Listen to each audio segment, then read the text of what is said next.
اهلا بكم في قناه ليدوز وفيديو جديد. والنهارده هنتفرج على حاجه غريبه جدا، انا ما اعرفش دي فين. انما فيديو لفت انتباهي جدا. الحفار ده عايز ينزل من فوق العربيه النقل. طبعا العربيه النقل دي مش من النوع اللي هو بينام.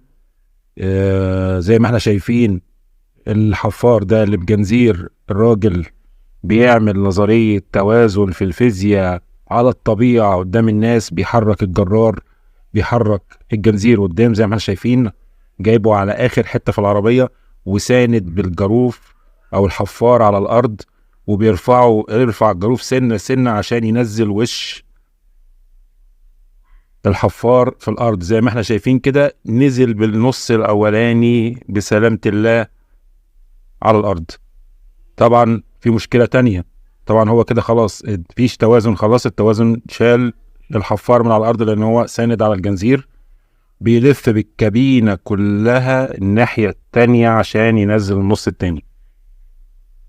نظرية فيزيائية. الراجل ده معرفش بقى ده هل هو خريج ودكتور في فيزياء ولا دكتور في ايه بالظبط، ولا راجل عامل بسيط بس بيشغل دماغه. طبعا الموضوع خطر جدا جدا جدا، ولو اتقلب الحفار ده في الارض، اولا الراجل ده كان ممكن مات، ممكن كان موت له كذا واحد معاه. هيسند بالحفار، بالشوكة بتاعت الحفار على ظهر العربية، وبيتحرك بالجنزير واحدة واحدة ورا عشان يقدر ينزل.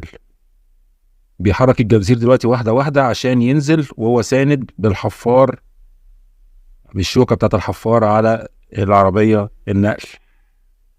مش ممكن يا جماعة، الراجل ده عقلية ذرية. الموضوع ده خطر جدا جدا جدا، بس هو فيديو يستحق ان احنا نتفرج عليه. شكرا.